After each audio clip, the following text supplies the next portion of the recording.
জনগণ যদি আপনাকে ভোট না দিতে চায় তখন আপনার নিয়ন্ত্রণে নিয়ে নির্বাচন কমিশন, নির্বাচন পরিষদ সব কিছু জোর করে ভোট দেওয়ার দরকার নাই, ভোটের একটা নাটক করবে।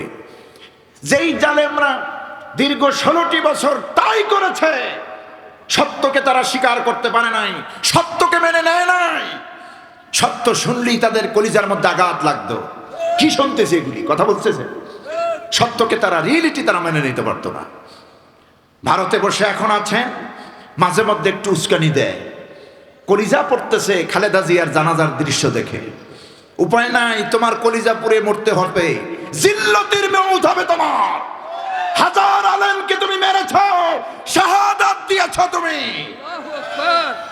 আল্লামা সাঈদী রহমাতুল্লাহ আলাইহির মতো মানুষ এক ফোঁটা পায়ের ধুলির সমান না তোমার। তুমি কি করেছো?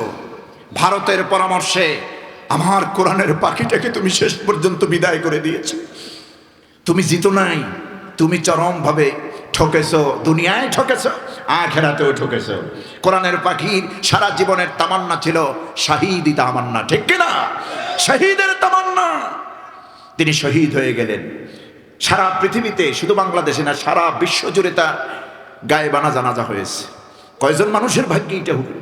আল্লাহ রাব্বুল আলামিন বলেন, মা ইয়ালফিযু মিন কাওলিন ইল্লা লাদাইহি রাকীবুন আতীদ। বান্দা এমন কোন কওল, এমন কোন বক্তব্য, এমন কোন বয়ান, এমন কোন অবস্থান তৈরি করে না, যে অবস্থান, যে মুহূর্ত, যে বক্তব্য, যে আচরণগুলি আল্লাহর ফেরেশতারা রেকর্ড করে না। সব রেকর্ড হয়ে যায়। সব কি হয়?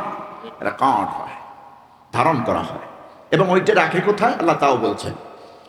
এই ধারণকৃত অডিও ভিডিও তথ্য আমলনামা কোথায় আল্লাহ রাব্বুল আলামিন রাখেন? وَكُلَّ إِنسَانٍ أَلْزَمْنَاهُ طَائِرَهُ فِي عُنُقِهِ। আল্লাহ পাক বলছেন, বান্দার সব কিছু আমি আল্লাহ পাক রেকর্ড করি, আর আমলনামা হিসাবে প্রত্যেকটা মানুষের গলার মধ্যে আমি আমলনামা লুকায়া দেই। আমি আল্লাহ পাক বান্দার প্রতিটি ইনসানের গলার মধ্যে আমলনামা লটকায় দিয়েছেন। সুবহানাল্লাহ। পার পাওয়ার কোনো সুযোগ নাই। দুনিয়ার সিসি ক্যামেরা থাকবে আপনার বাড়িতে, আপনার অফিসে, আপনার এরিয়ায়, সারা পৃথিবীতে থাকে না। রাস্তাঘাট সব জায়গায় থাকে না, পুকুরে, খালে, নদীতে, নালায় থাকে কি না। কিন্তু দুনিয়ার এই সিসি ক্যামেরার আওতায় আপনি যদি ঢুকে পড়েন, কোন আপত্তিকর কাজ যদি ওখানে সংগঠিত হয়, কেউ যদি কোনো কিছু করে, চাইলে আপনি টাইমলি, ডেটলি সব কিছু ওখান থেকে নিতে পারবেন। শুধুমাত্র ওই এরিয়ায় ঘুরতে পড়ে। আল্লাহ রাব্বুল আলামিনের সিসি ক্যামেরা শুধুমাত্র কোনো একটি নির্দিষ্ট এরিয়ার জন্য আল্লাহ পাক নির্ধারণ করেন নাই, বরং আসমান আর জমিনে এমন কোনো জায়গা নাই যেই জায়গার মধ্যে আল্লাহর এই ক্যামেরায়, সিসি ক্যামেরার অবস্থান নাই। আল্লাহর কাছে সব জায়গায়, ঠিক না? জমিনে, সাগরে, পাহাড়ে, পর্বতে, জঙ্গলে, সর্বত্রই আল্লাহ পাকের এই সিসি ক্যামেরা আছে না নাই? আছে। সুতরাং আড্ডাবাজি, সময় ক্ষেপণ, চায়ের দোকানে অযথা গালগপ্প না করে 1 ঘন্টা সময় দিয়ে আসুন আমরা কোরআন থেকে কিছু মেসেজ গ্রহণ করি। আল্লাহ তৌফিক দেন, আমরা বলি আমিন। এসেছেন আলহামদুলিল্লাহ, অনেকেই এসেছেন, আরো আশা করি আসবেন। তো বিতাড়িত শয়তান, শয়তানের ওয়াসওয়াসা থেকে পানা চাই। এই বরকতপূর্ণ মাহফিল থেকে, এই ইম্পর্টেন্ট আলোচনা থেকে আমাদের কাউকে যেন শয়তান ওয়াসওয়াসা দিয়ে এই মাহফিল থেকে বের করতে না পারে, এজন্য শয়তানের ওয়াসওয়াসা থেকে পানা চাই। আল্লাহর নামে আমরা শুরু করি। কি বলেন? আসুন পুরুষ সূচিত কণ্ঠে আপনারা আমার সঙ্গে পড়ুন। আউযু বিল্লাহি মিনাশ শাইতানির রাজীম। বিসমিল্লাহির রাহমানির রাহিম। ওয়ালতাকুম মিনকুম উম্মাতুন ইয়াদউনা ইলাল খায়রি ওয়া ইয়া'মুরুনা বিল মা'রুফি ওয়া ইয়ানহাউনা 'আনিল মুনকার وأولئك هم المفلحون ولا تكونوا كالذين تفرقوا واختلفوا من بعد ما جاءهم البينات وأولئك لهم عذاب عظيم صدق الله العظيم সম্মানিত ভাইরা, নোয়াখালীর কোম্পানিগঞ্জের মুসাফুরের ভাইরা, আমি আপনাদের খেদমতে আল্লাহ পাকের কালাম কোরআনে কারীমের সূরাতুল আলে ইমরান থেকে 104 এবং 5 এই দুটি আয়াতে কারিমা তেলাওয়াত করেছি। আল্লাহ যদি চান, এই ক্ষুদ্র জ্ঞানে আল্লাহ যদি তৌফিক ভিক্ষা দেন, এই দুইটি আয়াতের আলোকে আমি আপনাদের খেদমতে কিছু কথা বলবো বলে ইনশাআল্লাহ। আমা তৌফিকি ইল্লা বিল্লাহ আলাইহি তাওয়াক্কালতু ওয়া ইলাইহি উনীব। আমরা পড়ি আমিন। তেলাওয়াত হয়েছে দুইবার। কয়বার হলো? দুইবার। খুতবার ভিতরে একবার, এখন বললাম আর একবার। অসুবিধা আছে? যত তেলাওয়াত তত কি সওয়াব। তেলাওয়াত যত সওয়াব তত। তেলাওয়াতকারী যেই সওয়াব গেইন করলো, অর্থাৎ আমি তেলাওয়াত করেছি, আমি যতটুকুন সওয়াব গেইন করলাম, আপনি শুনেছেন শ্রবণকারী হিসেবে আপনিও ততটুকুন সওয়াব গেইন করলেন। আল্লাহর হাবিব বলেন, মান ক্বারা হারফান মিন কিতাবিল্লাহ, যেই মুমিন বান্দা আল্লাহর কিতাব থেকে, তার মানে কোরআনে কারীম থেকে একটি হরফ, একটি অক্ষর তেলাওয়াত করলো, আল্লাহর হাবিব বলেছেন ফালাহু হাসানা, তার জন্য আল্লাহ পাক নেকি রেখেছেন, সওয়াব রেখেছেন।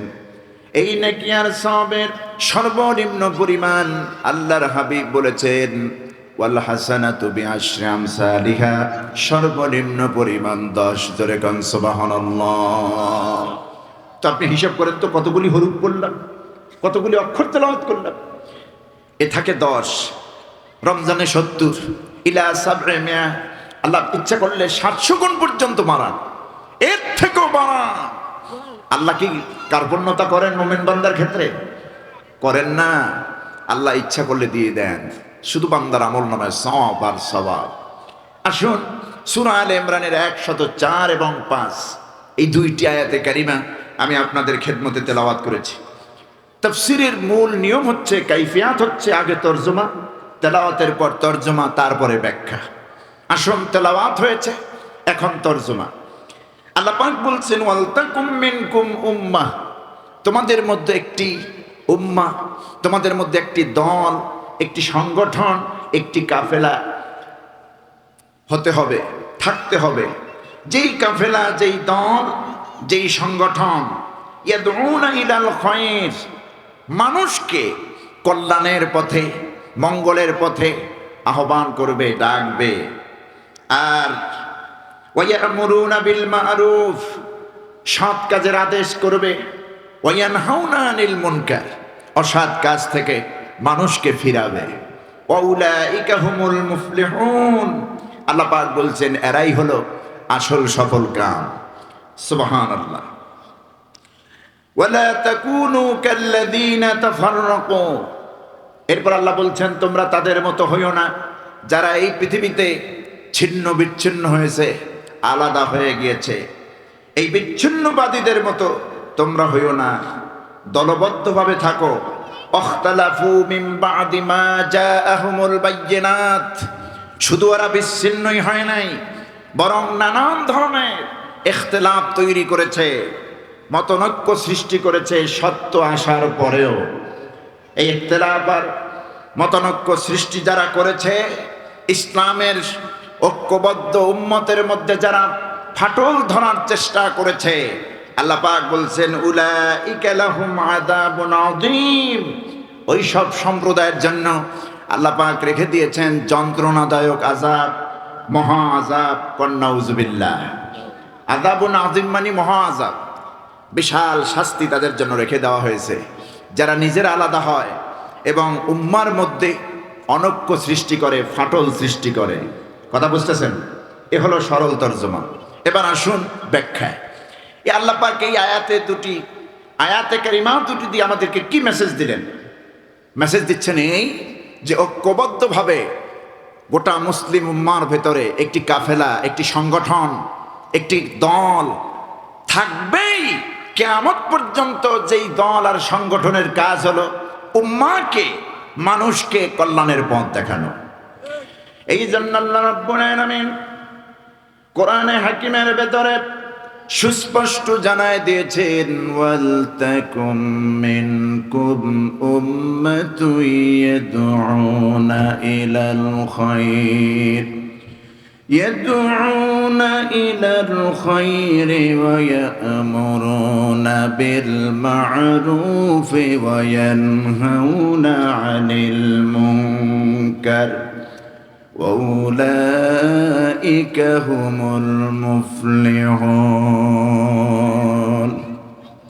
আল্লাহ পাক বলছেন, ওয়ালতাকুম মিনকুম উম্মাহ, আমি আল্লাহ রাব্বুল আলামিন চয়েস করলাম, তোমাদের জন্য নির্ধারণ করলাম, তোমাদের জন্য বলে দিলাম, তোমাদের ভেতরে একটা দল, উম্মতের মধ্যে এমন একটি দল, এমন একটি সংগঠন, এমন একটি কাফেলা তোমাদের ভিতরে থাকবে, ইয়াদউনা ইলাল খায়র, যারা মানুষকে কল্যাণের পথে আহ্বান করবে, কল্যাণের দিকে ডাকবে। তাফসীরের কিতাবে এসেছে ইয়াদউনা ইলাল খায়র আই ইয়াদউনা ইলা সিরাতিল মুস্তাকিম আই ইয়াদউনা ইলাল জান্নাহ। কান সুবহানাল্লাহ। যেই দল, যেই কাফেলা, যেই সংগঠনটির মেইন দায়িত্ব হলো, মূল কাজ হলো মানুষকে ঘোর অন্ধকার থেকে বের করা, অজ্ঞতা থেকে বের করে আলোর পথ দেখিয়ে দেওয়া। যেমন এই কোরআন আল্লাহ পাক নাজিল করার উদ্দেশ্য কিন্তু আল্লাহ এই কোরআনের মধ্যে বলে দিয়েছেন। কোরআন কেন নাজিল করলাম শোনো। যখন নাকি আল্লাহ রাব্বুল আলামিন এই কোরআনে কারীম যেমন একটি পিরিয়ড আল্লাহ নাজিল করলেন, সেই পিরিয়ডটা হলো এমন অন্ধকারাচ্ছন্ন যুগ, যেই যুগটাকে আয়ামে জাহালিয়াত বলা হয়, ঘোর অন্ধকারাচ্ছন্ন যুগ। সত্য চিন্তনা, সত্য হচ্ছে ইসলাম, সত্য হচ্ছে আল্লাহ, সত্য হচ্ছে রসুল, সত্য হচ্ছে পরকাল, এটা তারা বুঝতো না। এই জন্য আল্লাহ রাব্বুল আলামিন কোরআন নাজিল করে, এই কোরআনের বিধান দিয়া আল্লাহ পাক বলছেন, কোরআন নাজিল কেন করলাম? লিতুখরিজান নাসা মিনাদ দুলুমাতি ইলান নূর, যাতে করে এই কোরআন দিয়ে আপনি মানুষ দিগকে অন্ধকার থেকে বের করে আলোর পথ দেখাতে পারেন।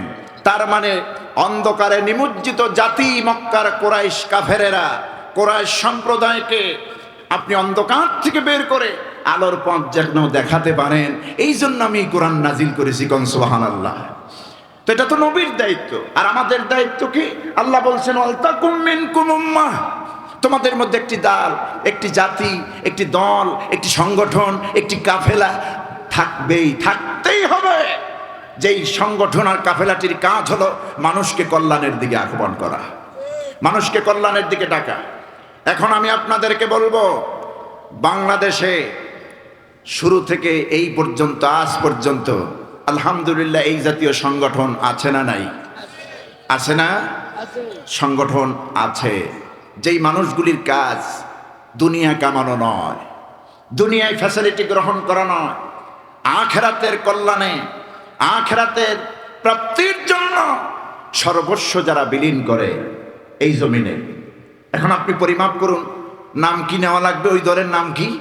নাম তো নেওয়া লাগবে না। যারা উম্মার জন্য, ইসলামের জন্য, পরকালের জন্য, আল্লাহকে খুশি করার জন্য মানুষকে কল্যাণের দিকে ডাকে, যেই মানুষগুলি শুধুমাত্র নামাজ রোজারি তালিম দেন না, বন্যাত্রদের মাঝে দুর্যোগপূর্ণ আবহাওয়া, দুর্যোগপূর্ণ অবস্থায় মানুষ যখন বিপদে পড়ে যায়, যেই দলের আমির নিজে মাথার উপরে বহন করে মানুষের খাবারের ত্রাণ, খাবারের ত্রাণের বস্তা যেই আমির মাথায় বহন করে, তারপরে যিনি ঘরে ঘরে মানুষের দুয়ারে দুয়ারে খাবার পৌঁছে দেন, এরা হচ্ছে শুধুমাত্র নামাজ রোজার তালকিন করেন না, তালিম দেন না, এরা মানুষের মানবতার কল্যাণে এরা কাজ করে। সুবহানাল্লাহ। আর আল্লাহ বলছেন ওয়ালতাকুম মিনকুম উম্মাহ, তোমাদের মধ্যে এরকম একটা দল, এরকম একটি সংগঠন, এরকম একটি কাফেলা থাকবেই, থাকতেই হবে। যেই সংগঠনটির মূল কাজ হবে ইয়াদউনা ইলাল খায়রি ওয়া ইয়ামুরুনা বিল মা'রুফি ওয়া ইয়ানহাউনা আনিল মুনকার। যেই সংগঠনের সদস্যরা, দলের নেতারা, দলের কর্মীরা কাজ করবে কল্যাণের পক্ষে, যেখানেই কল্যাণ সেখানেই তারা মানুষের চেহারার দিকে তাকাবে না, বর্ণভেদ এটা লক্ষ্য করবে না। কে হিন্দু, কে বৌদ্ধ, কে খ্রিস্টান, কে মুসলমান, কে আরবি, কে অনারবি এটা দেখবে না। যেই মানুষ বিপদগ্রস্ত রয়েছে, আগুনে পড়ে ঝলসে যাচ্ছে তার ঘর, ওই ঘরটা হিন্দুর না মুসলমান ওইটা দেখবে না। আর তো মানবতার জন্য, মানুষের সেবার জন্য আগায় আসবে, ওই জাতিকে বাঁচাইয়া দেওয়ার জন্য, ঠিক কিনা? এরা হচ্ছে এই দলটা কিয়ামত পর্যন্ত থাকবেই। আমার মুসাফিরের ভাইয়েরা, কোম্পানিগঞ্জের ভাইয়েরা, এ ওয়াদাকার, এ ঘোষণা কে দিয়েছেন? আল্লাহ পাক দিয়েছেন। এরকম একটি দল, এরকম একটি কাফেলা, এরকম একটি সংগঠন থাকবেই, তাতে কোনো সন্দেহ না। আমরাও তো দেখি এই দলটির কাজ হলো স্যাক্রিফাইস করা, শুধু স্যাক্রিফাইস আর স্যাক্রিফাইস। আহা, ফাঁসির মঞ্চ গ্রহণ করলো, তবুও আপোষ করলো না, বাতিলের সামনে মাথা নত করলো না। কারণ মাথা নত করার জন্য তো ইব্রাহিমের এই সন্তানগুলি পৃথিবীতে আসে নাই। কার সামনে মাথা নত করবে? সেও তো একটা মানুষ। বরং যাকে মাথা নত করতে করা হয়েছে ওর পায়ের ধুলিরও সমান সে না। অপরাধ না করি যদি ফাঁসি দেওয়া হয়, আমার কথা বুঝতেছেন আপনারা? এই ভালো দলের লোকগুলি, আমি কিন্তু কোনো সংগঠনের নাম নিচ্ছি না, আপনারা বুঝলে বুঝপাতা, না বাজলে তেজপাতা, কথা বুঝতেছেন? এই ভালো লোকগুলি যারা মানুষকে আজীবন কল্যাণের পথে আহ্বান করে, অনাহারীর মুখে খাবার দেয়, বিপদগ্রস্ত লোককে বিপদ থেকে বাঁচাইয়া দেয়, এই লোকগুলিরে মিথ্যা জাজমেন্ট দিয়ে, মিথ্যা মামলায় হয়রানি করে, মিথ্যা সাক্ষী প্রস্তুত করে যদি ফাঁসি দেওয়া হয়, ফাঁসির আসামি করা হয়, এরপর ওখান থেকে আবার প্রস্তাব করা হয় আপনারা যদি এই অপরাধগুলি স্বীকার করেন, মহামান্য রাষ্ট্রপতি যিনি আছেন তার কাছে যদি ক্ষমা ভিক্ষা চান, তিনি যদি ক্ষমা করে দেন, সেটা তার অভিপ্রায়, সেটা তার ইচ্ছা। আমার বন্ধুগণ, ইসলামী আন্দোলনের সিপাহ সালার যারা, তারা তো ইব্রাহিমের সন্তান, তারা কার সামনে মাথা নত করবেন? তারা তো ওই সব রাষ্ট্রপতি, প্রেসিডেন্টের সামনে মাথা নত করতে পারেন না। কারণ রাষ্ট্রপতি যিনি, প্রেসিডেন্ট যিনি, ঠিক মতো পেশাব করে তো পানিই নেয় না, নামাজ নাই, গোসল নাই, অজু নাই, আল্লাহ পরকালের চিন্তা নাই। একজন বেনামাজির সামনে একজন ধর্মীয় নেতা, মানুষের কল্যাণে যিনি আহ্বান করেন, সারা জীবন যিনি উৎসর্গ করেন, এই মানুষটা মাথা নত করে দিবে? এটা কি শোভা পায়? না, অপরাধ করেই তো নাই, শোভা পাবে কি?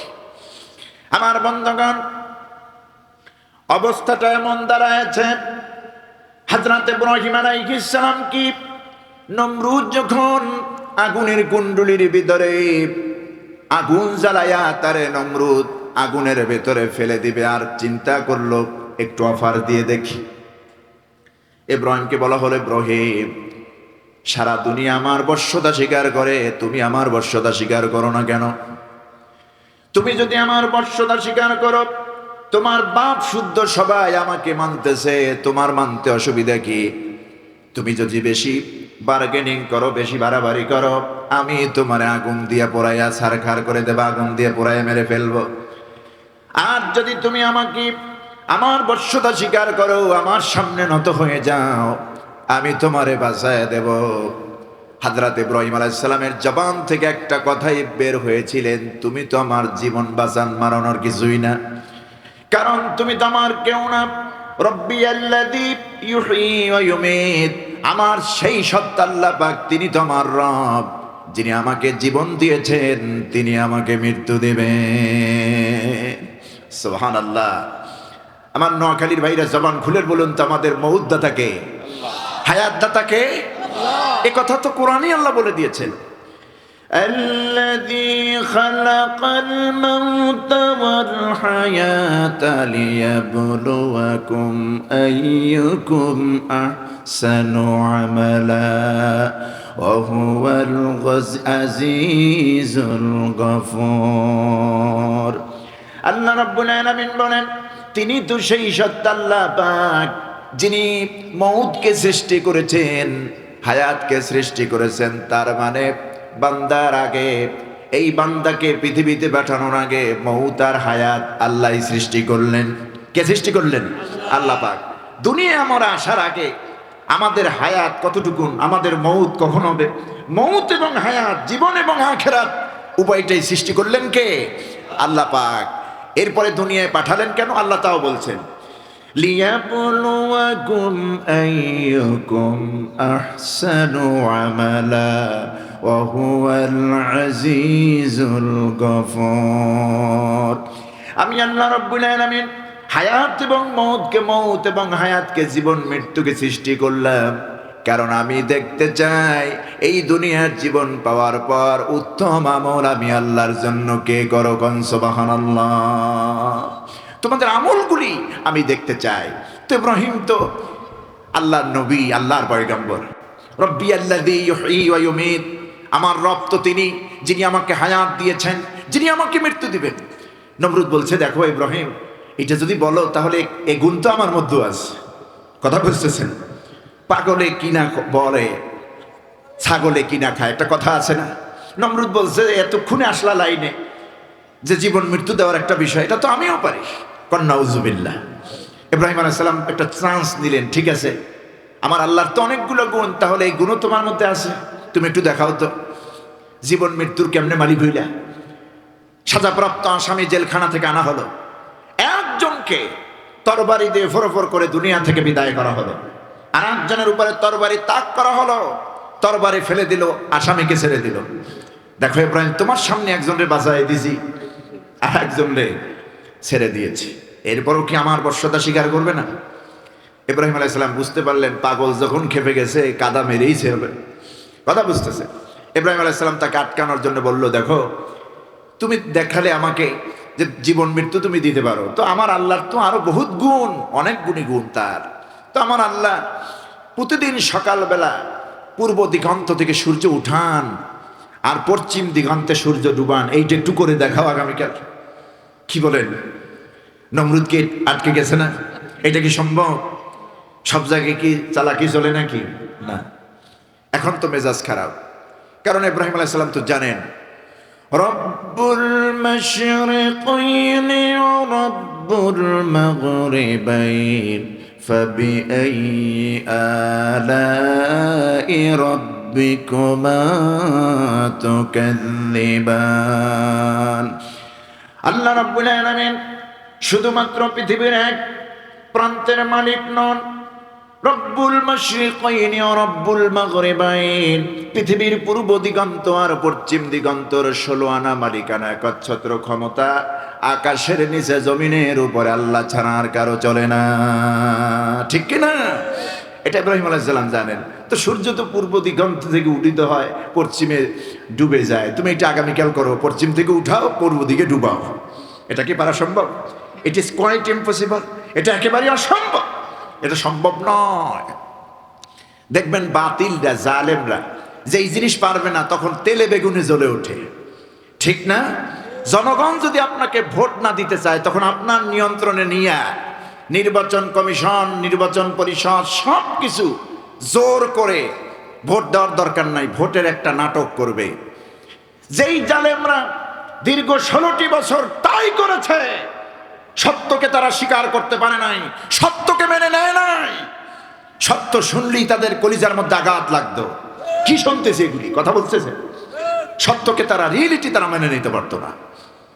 ভারতে বসে এখন আছেন, মাঝে মধ্যে একটু উস্কানি দেয়, কলিজা পড়তেছে খালেদা জিয়ার জানাজার দৃশ্য দেখে।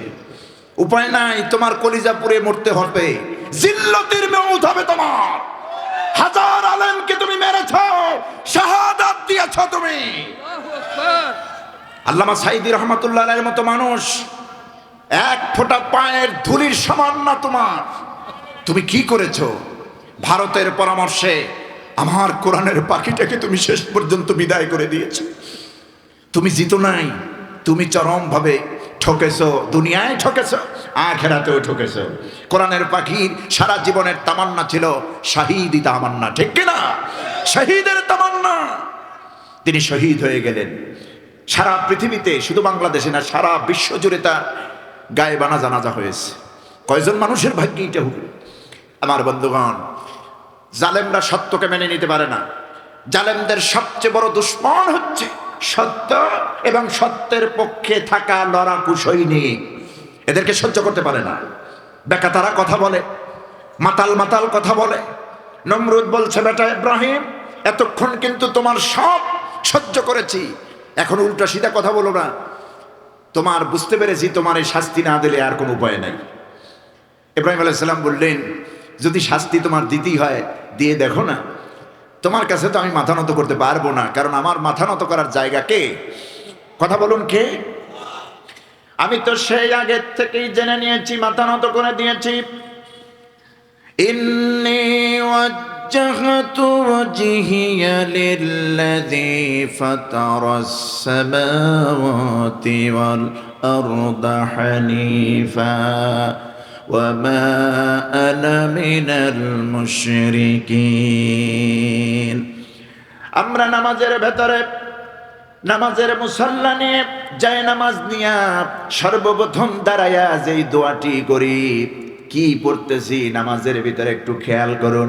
এটা ছিল ইব্রাহিম আলাইহিস সালামের দোয়া। হযরত ইব্রাহিম বললেন, ইন্নী ওয়াজ্জাহতু ওয়াজহিয়া লিল্লাযী, আমি তো ওই সত্তার দিকে আমার চেহারা, আমার মুখমণ্ডল, আমার আনুগত্যের মস্তক আমি ঘুরাই দিলাম ওই আল্লাহর দিকে। আল্লাযী ফাতারাস সামাওয়াতি ওয়াল আরদা হানিফা, একনিষ্ঠভাবে আমি আমার মুখ কি, আমার চেহারা কি ওই আল্লাহর দিকে ঘুরাই দিলাম, যিনি আসমান আর জমিনের স্রষ্টা। জোরে কোন সুবহানাল্লাহ। ওয়ামা আনা মিনাল মুশরিকিন, আর নিঃসন্দেহে আমি মুশরিকদের অন্তর্ভুক্ত নই। সুবহানাল্লাহ। ইব্রাহিম আলাইহিস সালামের, তিনি ছিলেন মুশরিকদের, মুশরিক মুক্ত, শিরক মুক্ত। সুতরাং তার সন্তানেরাও শিরকের কাজে যেতে পারে না। পারে কি? পারে না। এই তাওহীদবাদী দ্বীনের দায়ীরা, মুসলমানরা এই মূর্তির বিরুদ্ধে কথা বলেছে। হ্যাঁ, মূর্তি তো বানাবে হিন্দুরা। মূর্তি বানাবে কারা? হিন্দুরা বানাবে। মুসলমান সেখানে যদি হিন্দু ভাইদের ধর্মীয় উপাসনালয়, হিন্দুদের মন্দিরে কেউ আক্রমণ করে, সেটা প্রোটেকশন দেওয়ার জন্য প্রয়োজনে মুসলমানরা পাহারা দেবে, ঠিক না? কিন্তু সেইখানে ওরা মূর্তি বানাবে। আর সারা বাংলাদেশে মূর্তি বানাইছে নামদারি মুসলমানরা। রাস্তার মোড়ে মোড়ে, প্রতিটি মোড়ে মোড়ে হাজার হাজার কোটি টাকা খরচ করেছে, সরকারের টাকা, জনগণের টাকা খরচ করে, রাজ কোষাগার থেকে খরচ করেছে। এদিকে মানুষ না খাইয়ে মরে, ওদিকে বাবার নামে বিশাল বিশাল মূর্তি। দেখছেন না আপনারা? মূর্তি টিকছে একটাও? টেকে নাই। ইব্রাহিমের সন্তানরা মূর্তি এই দেশে মানবে না। আগামীর বাংলাদেশেও যারা মূর্তি বানাতে আসবে, বঙ্গোপসাগরে তাদেরকে নিক্ষেপ করা হবে ইনশাআল্লাহ। আমার বন্ধুগণ, মূর্তি মুক্ত সমাজ আমরা চাই, মুসলিম সমাজ, ঠিক কিনা? রাসূল পাক সাল্লাল্লাহু আলাইহি ওয়াসাল্লাম ফাতহে মক্কায় যখন কাবা ঘরে ঢুকলেন, মক্কা বিজয়, দেখুন মক্কা বিজয় করতে কিন্তু রাসূলুল্লাহর যুদ্ধ করা লাগে নাই। লাগছে কি? অষ্টম হিজরিতে। আহা, 2 বছর আগেও, হিজরির ষষ্ঠ হিজরিতে রাসূল যখন মক্কা থেকে মদিনায় ঢুকবেন, শুধুমাত্র কাবাঘর তাওয়াফ ওমরা করার নিয়তে 1500 সাহাবী নিয়ে, মক্কার কাফেররা বলল নো এন্ট্রি, কোনো পারমিশন নাই। রাসূল সাল্লাল্লাহু আলাইহি ওয়াসাল্লাম শুধুমাত্র ওমরা করার জন্য আসলেন, পারমিশন দেওয়া হলো না। এর 2 বছর পরই আমার রসুলকে আল্লাহ পাক বিজয়ের বেশে মক্কা তার হাতে তুলে দিলেন। একজন দুইজন না, 10,000 সাহাবী। কয় হাজার? কোরআনে কারীম আল্লাহ রাব্বুল আলামিন বলেন, হুজুর আপনি ঘাবড়িয়ে যাবেন না, এই মক্কায় কাফিররা, পত্তলিকেরা, মুশরিকরা আপনারে ঢুকতে দেয় না। একটু ওয়েট করুন, ওয়েট অ্যান্ড সি, একটু দেখুন আর অপেক্ষা করুন। ইন্না ফাতাহনা লাকা ফাতহাম মুবিনা। সূরাতুল ফাতহের মধ্যে আল্লাহ রাব্বুল আলামিন জানায় দিলেন, হাবিব হে, নিঃসন্দেহে আমি আল্লাহ রাব্বুল আলামিন আপনাকে ফাতহ দান করেছি, বিজয় দান করেছি, সুস্পষ্ট বিজয়। তার মানে মক্কা বিজয় আমি আল্লাহ রাব্বুল আলামিন আপনার হাতে দিয়ে দিয়েছি। যুদ্ধ করা লাগে নাই, বিগ্রহ করা লাগে নাই। 10,000 সাহাবী রাসূলুল্লাহর সঙ্গে দেখা মক্কার কুরাইশদের পেটের মধ্যে কামড় দিয়ে দিয়েছে যে যুদ্ধ কাম নাই, যেভাবে যে পারি বাসি। কিন্তু রাসূল সাল্লাল্লাহু আলাইহি ওয়াসাল্লাম সাধারণ ক্ষমা ঘোষণা করলেন, এলান দিলেন, খবরদার আমার সাহাবীরা, মক্কায় যারা আছে কেউ যেন কারো উপরে যেন হামলা না হয়। আজকে আমাদেরকে বিজয় দিয়েছেন বলে ওদের মাথার উপরে আঘাত করবো, বাড়ি মারবো, এটা আমার আল্লাহ শিখান না। প্রত্যেককে তার স্থানে থাকতে দাও, কোনো বাড়ি ঘর দখল করবা না, ব্যবসা বাণিজ্য দখল করবা না। প্রত্যেকের উপর তার নৈতিক দায়িত্ব, নৈতিক অধিকার যেন মোটে অক্ষুণ্ণ না হয়। কারো উপরে জুলুম নির্যাতন করবা না। রাসূলের আম ঘোষণার পর সাহাবীরা ঠান্ডা রইল। এখন ওই মক্কার কুরাইশরা চিন্তা করলো, এ তো আসলেই সত্য নবী, এ তো আসলেই সত্য ইসলাম। এত বড় পাওয়ারফুল ক্ষমতা পাওয়ার পরেও আমাদের বাড়িঘর দখল করলো না, আমাদের ব্যবসা বাণিজ্য ভাঙচুর করলো না, আমাদের উপর আঘাত করলো না। তখন ওই মক্কার কুরাইশ লোকেরা এমনিতেই একজন দুইজন না, দলে দলে ইসলাম গ্রহণ করা শুরু করে দিল। কোরআনে কারীম আল্লাহ রাব্বুল আলামিন সূরাতুন নসরের মধ্যে জানায় দিলেন, হাবিব শুধু মক্কা বিজয় দিলাম না, এরপরে আরো বিজয় আমি আপনাকে কেমনে দেই আপনি দেখবেন। ইযা জাআ নাসরুল্লাহি ওয়াল ফাth ورأيت الناس يدخلون في دين الله أفواجا। হে নবী, যখন আপনার কাছে আল্লাহর পক্ষ থেকে সাহায্য আসবে, বিজয়টা আসে আল্লাহ কার পক্ষ থেকে? সবাইকে বলতে হবে বিজয় আসে কার পক্ষ থেকে? এই যে বিজয়ের মাস গেল ডিসেম্বর, তাই না? 16ই ডিসেম্বর 1971 সালে আমার বাপ, দাদা, চাচা যুদ্ধ করেছেন, এনারা যুদ্ধ করেছেন, লক্ষ লক্ষ মানুষ শহীদ হয়েছে। এই যে বিজয়টা আসলো, বিজয়টা আসলো কার পক্ষ থেকে? আল্লাহর পক্ষ থেকে। মাতৃভূমির বিজয়, ইসলামের বিজয়, দুটোই আসে আল্লাহর পক্ষ থেকে। আল্লাহ যদি চান বিজয় দিয়ে দেন। নবী হ্যাঁ, অবশ্যই আপনি দেখতে পাবেন যখন আল্লাহর পক্ষ থেকে ইযা জাআ নাসরুল্লাহ, যখন আল্লাহর সাহায্য আপনার উপরে আসবে, সাহায্য ইসলামের জন্য আসবে, ওয়াল ফাত, সঙ্গে সঙ্গে বিজয়টাও আসবে। যেরকম সুবহানাল্লাহ। এই বিজয় যখন আসবে, তার মানে মক্কা যখন আপনার করায়ত্তে চলে আসবে, মানুষের উপর লাঠিচার্জ করা লাগবে না, ঘর বাড়ি দখল করা লাগবে না। আপনার সুমহান আদর্শ মুসলমানদের অবস্থান দেখে দেখে وَرَأَيْتَ النَّاسَ يَدْخُلُونَ فِي دِينِ اللَّهِ أَفْوَاجًا। আপনি দেখতে পাবেন ওই সময় শান্তভাবে একজন দুইজন না, আফওয়াজা মানে হলো দলে দলে, একটা ঘরের সবাই, একটা বংশের সবাই, একটা গোত্রের সব লোকগুলি পৌত্তলিক অবস্থা, মূর্তি পূজা এগুলি ছেড়ে দিয়া ইসলামের সুশীতলে, কালেমার ঝান্ডা তলে আপনার হাতে হাত রেখে তারা মুসলমান হয়ে যাবে। জাতি তো তাই দেখলো, ঠিক কিনা? আলহামদুলিল্লাহ। বাংলাদেশে ইসলামী আন্দোলন কোরআনের জন্য, আল্লাহর জন্য, আল্লাহর দ্বীনের ইমারতটা কায়েমের জন্য যারা শহীদ হলেন, রক্ত দিলেন, জীবন দিলেন, ওনারা দিয়ে গেছেন। আল্লাহর কসম, নোয়াখালীর মুসাফুরের ভাইয়েরা, কোরআনে কারীম আপনাদের সামনে নিয়ে আমি বলতে পারি, ধৈর্য হয়েছে, কষ্ট হয়েছে, জুলুম নির্যাতন সহ্য হয়েছে, এই জমিন রক্ত খেয়েছে, খুব বেশি টাইম বাকি নাই। ওই ধৈর্যের ফসল এখন আমাদের ঘরে তোলার সময় এসেছে, ঠিক কিনা? সেই ফসলটা যদি আমরা ঠিক মতো তুলতে না পারি, এটা আমাদের ব্যর্থতা, আল্লাহর দোষ নয়। আল্লাহর দোষ কি? টাইম এসেছে, সুযোগ এসেছে, বিগ চান্স এসেছে, বড় ধরনের সুযোগ এসেছে আমাদের ফসল ঘরে উঠানোর। এটা যদি এখানে যদি আমরা ভুল করি, আবার 54 বছর অপেক্ষা করা লাগবে। কথা বুঝতেছেন? এই জন্য দরকার, এই জন্য আল্লাহ বলছেন যে আমি তোমাদের মধ্যে একটা দল রাখবো, একটি সংগঠন, একটি কাফেলা থাকবে, তারা সব সময় মানুষকে কল্যাণের পথে ডাকবে, মঙ্গলের দিকে, জান্নাত, জাহান্নাম থেকে বের করে জান্নাতের দিকে মানুষকে ডাকবে। আমার বন্ধুগণ, নমরুদ দেখলো কোন ক্রমে ইব্রাহিম থামতেছে না, কঠিন ভয় দেখিয়ে দিল, ভীতি দেখায় দিল, ইব্রাহিম রে তোমার ব্যাপারে আর কোনো বক্তব্য নাই, তোমাকে মারবো, আগুনে পোড়ায় মারবো, তোমারে জ্বালাইয়া পোড়ায় শেষ করে দেব। ইব্রাহিম তো এক আল্লাহর উপরে অটুট থেকে কঠিনভাবে প্রস্তুতি নিলেন, আমার আল্লাহ আমাকে দেখবেন, তোমার উপর আমার কোনো আপত্তি নাই, তুমি তোমার কাজ করতে পারো। নমরুদ নির্দেশ দিল ইব্রাহিমকে পোড়ানোর জন্য, বিভিন্ন জঙ্গল থেকে যেই কাঠগুলি বেশি জ্বলে ওই কাঠগুলি সংগ্রহ করো। আগুন জ্বালানো হলো, লম্বা ঘটনা আপনারা জানেন। ইব্রাহিমকে আগুনের কুণ্ডুলিতে ফেলে দেওয়া হলো। আগুন তো ইব্রাহিমের এক গোটা পশমও পরালেন না। কার নির্দেশে? একটু জোরে বলুন, কার নির্দেশে?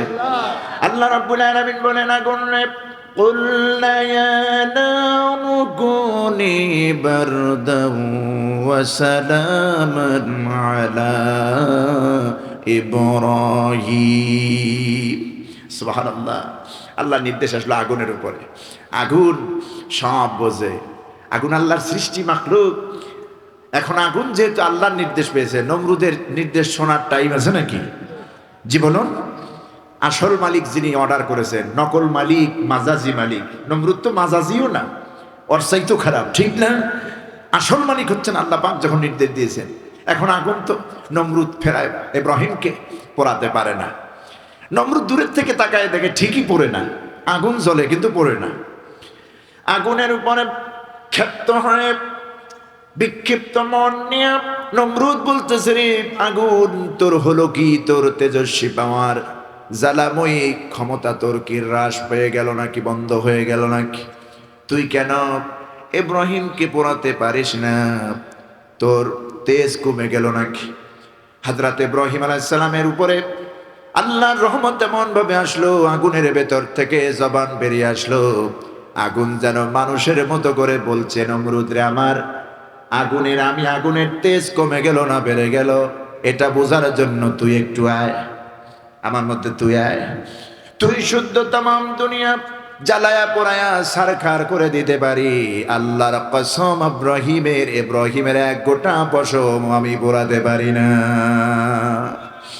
কার হুকুম? কুলনা ইয়া নারু কুনি বারদা। আল্লাহ বলছেন, ইয়া নারু, হে আগুন, কুনি, আল্লাহ আমরের সিগা ব্যবহার করলেন, হয়ে যাও। বারদাউ ওয়া সালামান, মাউসুফ সিফাত ব্যবহার করলেন আল্লাহ পাক।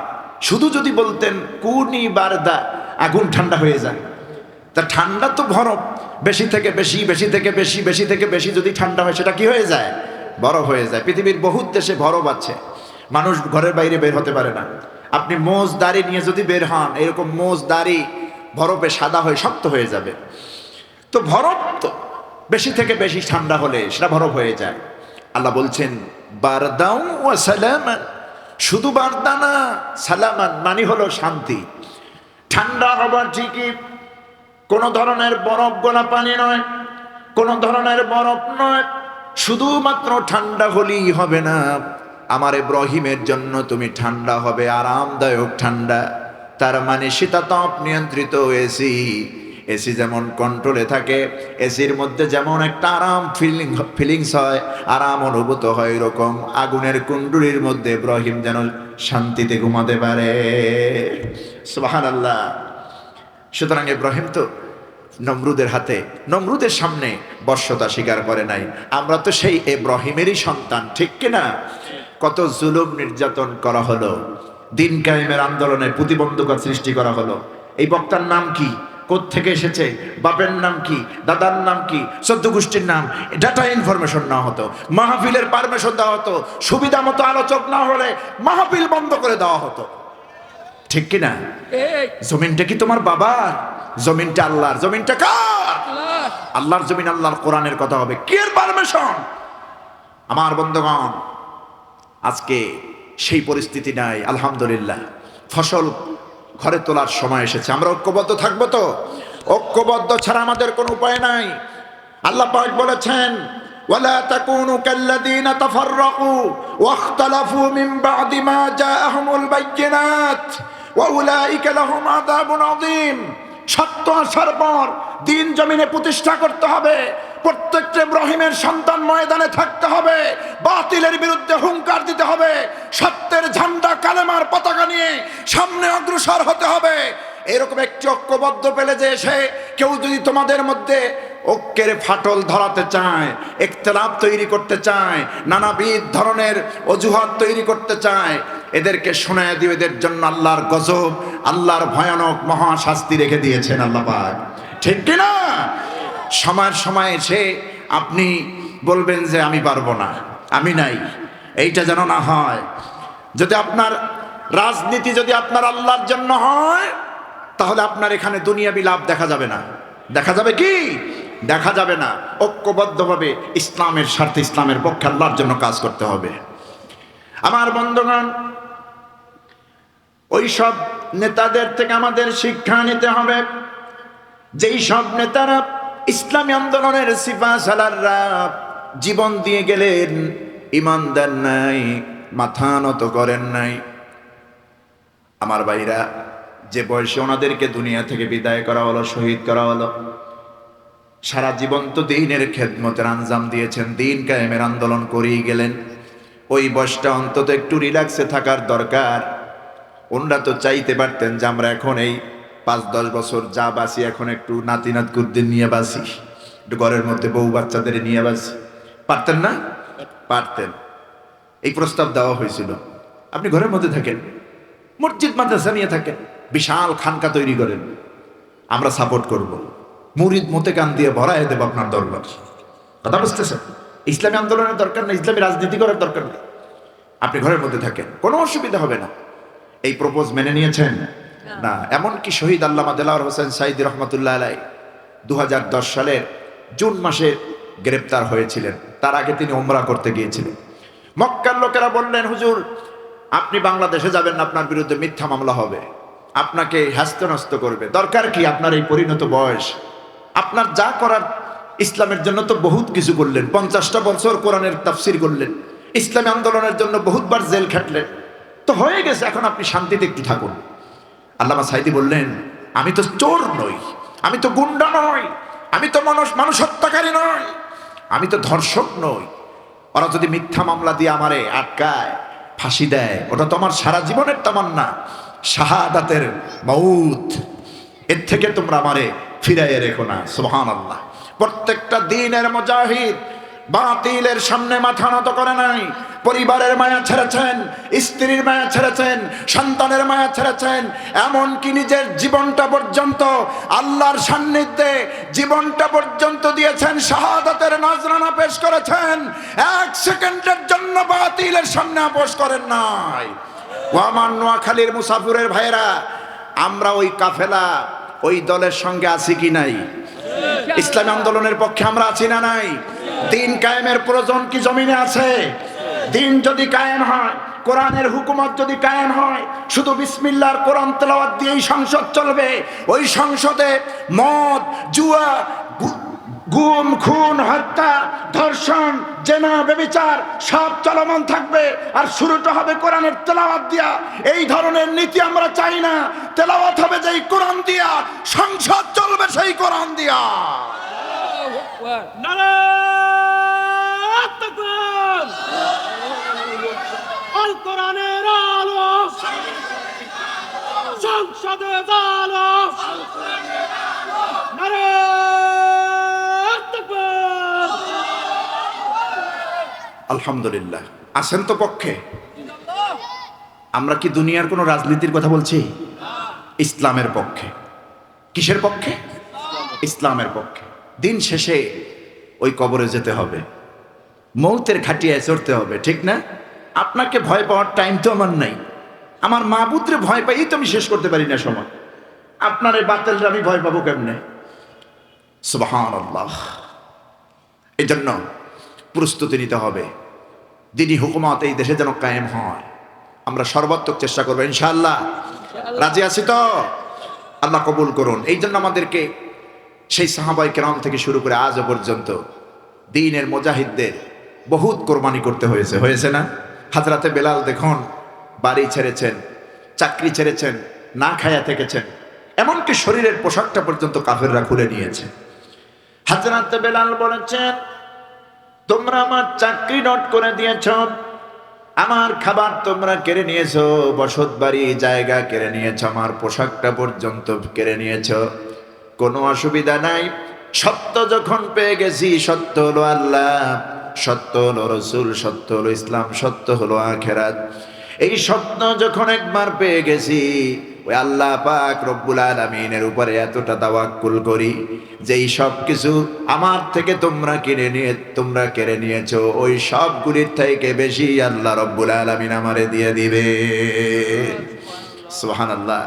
হযরতে বেলালের পা থেকে মাথা পর্যন্ত পুরোটাই যেন ঈমান, পুরোটাই যেন কলিজা, আল্লাহর পক্ষ থেকে। হাফসি গোলাম কুচকুচে কালো, পা থেকে মাথা পর্যন্ত সব কালো, শুধুমাত্র হাসি দিলে দাঁতগুলি সাদা দেখা যেত। আমার বন্ধুগণ, বেলালের ঈমানকে আল্লাহ এমন ভাবে কবুল করেছিলেন, ভাঙ্গা ভাঙ্গা কণ্ঠে মসজিদে নববীতে হযরতে বেলাল আজান দিয়েছেন, কাবা ঘরেও তিনি আজান দিয়েছেন, মসজিদে নববীতে আজান দেন। নবীর সাহাবীর অবজেকশন দিল, ইয়া রাসূলুল্লাহ, হযরতে বেলালকে দেখতেও সুন্দর, কণ্ঠ তো ভালো না, বরং হযরত আবু সাঈদ খুদরি রাদিয়াল্লাহু তাআলা আনহু থেকে শুরু করে নবী আপনার অসংখ্য সাহাবী আছে যাদের কণ্ঠের মধ্যে আল্লাহ মধু দিয়েছে, ওই সব কণ্ঠওয়ালা সুরেলা কণ্ঠওয়ালা একজনকে মসজিদের মুয়াজ্জিন বানায়া দেন। বেলালের আজান আমাদের কাছে আর ভালো লাগে না, ভাঙা ভাঙা কণ্ঠ আমাদের পছন্দ হয় না। নবীজি তাদের সাহাবীদের আপত্তি মানলেন, কিছু সময়ের জন্য বেলালকে সরাইয়া সুললিত কণ্ঠের অধিকারীকে একজন মুয়াজ্জিন বানায় দিলেন। দুনিয়ায় মানুষের কানের খোরাক হয়, শ্রুতি মধুর আওয়াজ হয়, কিন্তু এই আজান আল্লাহর আরশে আজিমে পৌঁছায় না। কেমন ভাবে আল্লাহর কাছে বেলাল মঞ্জুর হয়ে গেলেন! সুবহানাল্লাহ। ঈমান আর আদর্শ, ঈমান আর আদর্শ। এজন্য আমরা সব দিব, ঈমান দেব না, ঠিক কিনা? আমরা সব দিব, কি দেব না? ঈমান দেব না। আল্লাহ পাক আমাদেরকে এই কথাগুলি বোঝা এবং আমল করার তৌফিক দেন, আমরা বলি আমিন। সর্বশেষ মা বোনদের জন্য দু একটি কথা না বললেই নয়। মা বোন যারা আলোচনা শুনছেন, আপনাদের জন্য আমার নসিহত হচ্ছে, রাসূল পাক সাল্লাল্লাহু আলাইহি সাল্লাম বলেছেন, প্রত্যেকটা মুসলিম নারী জান্নাতের যে দরজা দিয়া খুশি, ওই দরজা দিয়া বেহেশতে প্রবেশ করতে পারবে। প্রথমত ওয়াক্ত অনুযায়ী নামাজ, দ্বিতীয়ত রমজান মাসালের রোজা, তৃতীয়ত সতীত্বের লজ্জাস্থানের হেফাজত, চতুর্থ স্বামীর আনুগত্য, স্বামীর খেদমত। আমার মা বোনরা এই প্রথম তিনটা কম বেশি ভালোই আদায় করে, শেষেরটা একটু ভেজাল হয়, ঠিক না? স্বামীর আনুগত্য। আমার মা বোনরা প্রথম তিনটা যদি ত্রুটি হয়, এগুলি আল্লাহ মাফ করে দিবেন, কিন্তু শেষেরটা যদি ত্রুটি হয়, এটা বান্দার হক, হক্কুল ইবাদ, স্বামীর হক। স্বামী যতক্ষণ না মাফ করবেন, আপনি কিন্তু মাফ পাবেন না। আর স্বামীকে খুশি রেখে দুনিয়া থেকে বিদায় হওয়া একজন নারীর সবচেয়ে বড় কৃতিত্ব, সবচেয়ে বড় অর্জন। কারণ আল্লাহর নবী বলেছেন, আইয়ুমা ইমরাতিন মাতাত, কোন স্ত্রী যদি মারা যায়, স্বামী যদি বেঁচে থাকে, ওয়া যাওজুহা আনহা রাদিন, স্ত্রী মারা গেল, স্বামী বেচারা বেঁচে আছে। ও আমার নোয়াখালীর ভাইরা, এই দৃশ্য, এই অবস্থা আমাদের সমাজে হয় কি হয় না? স্বামীর আগে স্ত্রী মারা যায়, এটা ভালো লক্ষণ। রাসূলকে রেখে মা খাদিজা দুনিয়া থেকে বিদায় হয়েছে, খুশি রেখে হুজুরকে খুশি করে গিয়েছে। হুজুর বলেছেন, আইয়ুমা ইমরাতিন মাতাত, কোন স্ত্রী মারা গেল, ওয়া যাওজুহা আনহা রাদিন, স্বামী বেঁচে আছে, ওই স্বামী স্ত্রীর প্রতি সন্তুষ্ট আছে, খুশি আছে, এত বেশি খুশি যে প্রাণের প্রিয়তমা স্ত্রীর বিয়োগ বেদনা সহ্য করতে পারে না। গোসলখানায় গিয়ে কান্দে, ঘুমের ঘরে গিয়ে কান্দে, নামাজের মুসাল্লায় গিয়ে কান্দে, খাবারের টেবিলে গিয়ে কান্দে, স্বামীর কান্না বন্ধ হয় না। হুজুর বলেছেন এমন স্বামীকে যদি দুনিয়ায় কোনো নারী রেখে আসতে পারে, আমি নবীজি বললাম দাখালাতিল জান্নাহ, ওই নারী আল্লাহর জান্নাতে প্রবেশ করবে। আমার বন্ধুগণ, আমার মা বোনেরা, একজন নারীর সামনে একজন নারী সবচাইতে বেশি সম্মান দিবে তার স্বামীকে।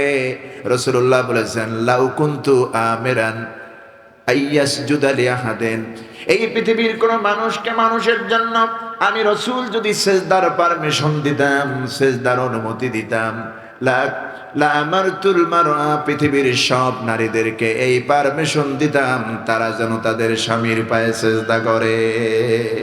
সুবহানাল্লাহ বিহামদি। মা বোনরা খেয়াল করেছেন, হিসাব করেছেন কি মর্যাদা স্বামীর দেওয়া হয়েছে। আপনারা সেই স্বামীর খেদমত করবেন। আর স্বামীরা যারা আছেন, আমরা যারা স্বামী, আমাদেরও কিছু দায়িত্ব আছে, ঠিক কিনা? স্বামী হয়েছি বলে একেবারে খুব বেশি পাওয়ার দেখানো যাবে না। মা বোনদের প্রতি রহম করবেন, দয়া করবেন, তাদের কাজে সহযোগিতা করবেন, তাদেরকে ভালোবাসা দিবেন, মহব্বত দিবেন। দাসীর মতো আচরণ করবেন না, ইসলাম এটা সমর্থন করে না। আল্লাহ আমাদেরকে কথাগুলি বোঝা এবং আমল করার তৌফিক দান করুন। আমরা বলি আমিন। হাদা মা ইনদি ওয়াল ইলমু ইনদাল্লাহ, আলাইহি তাওয়াক্কালতু ইলাইহি উনীব।